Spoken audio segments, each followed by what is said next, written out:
Hi everyone, welcome to my channel Indigo Chinese. The Chinese language has another name, Mandarin. Is there any difference between the two names? In this session, I'd like to clarify a few related concepts. There are 56 ethnic groups in China, and the Han people are the largest group, accounting for about 90% of the country's population. Han represents a famous river and the area by this river in the middle of China. Long time ago, China consisted of many kingdoms.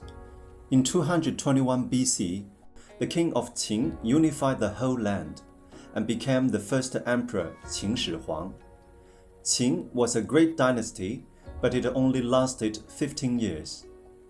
Then the king of Han rose and re-established a new dynasty. He abolished some of the previous strict laws and gave the people a peaceful life. The Han dynasty, as unified China, lasted more than 400 years, and therefore had a profound influence. That's why we still call ourselves Han people, our writing system, Han characters, and our language, Han language. Please remember this name, Hanyu, the Han language. It is a more accurate concept than the other name, Zhongwen, the Chinese language, because many ethnic minorities have their own languages. The Han language does not represent all the languages in China. But in daily conversation, when you say Zhongwen, the Chinese language, it usually means the most popular one, which is the Han language in its exact name. Now, what is Mandarin? Before defining it, you need to know that the Han language contains hundreds of dialects, such as the Beijing dialect, the Shanghai dialect, the Sichuan dialect, and the Guangdong dialect, which is also known as Cantonese. Although all the dialects share the same writing system based on Chinese characters, they are pronounced very differently, which makes it difficult to communicate across the big country. So it's essential to have a uniformly accepted speaking standard. And Mandarin is the standard version of the Han language. Its Chinese name is 普通话, literally means common language. In fact, during the long history, we've always had a national standard speaking version.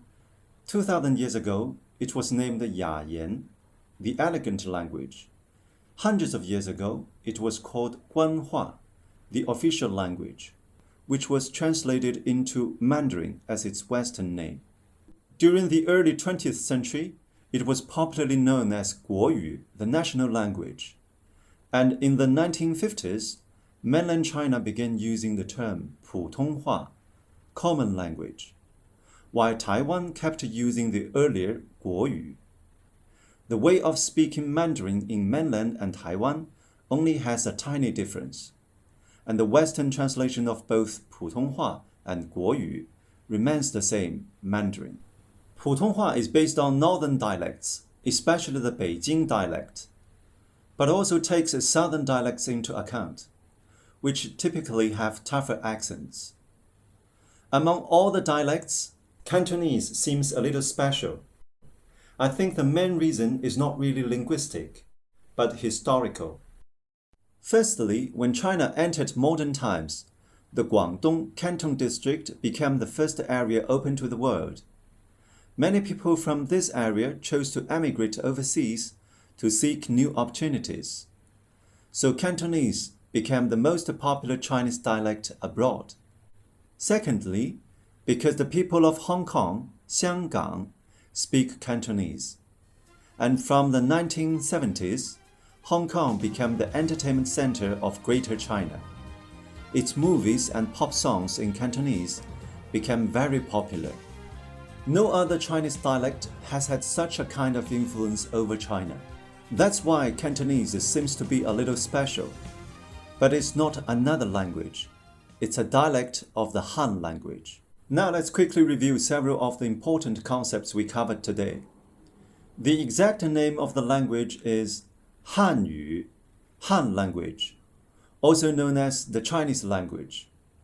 And its writing system is Hanzi, Han characters, also known as the Chinese characters.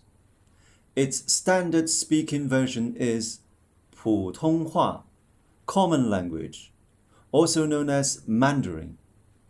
And in daily conversation, the word 中文 can replace all these names because 中 represents China and 文 represents both the language and the character.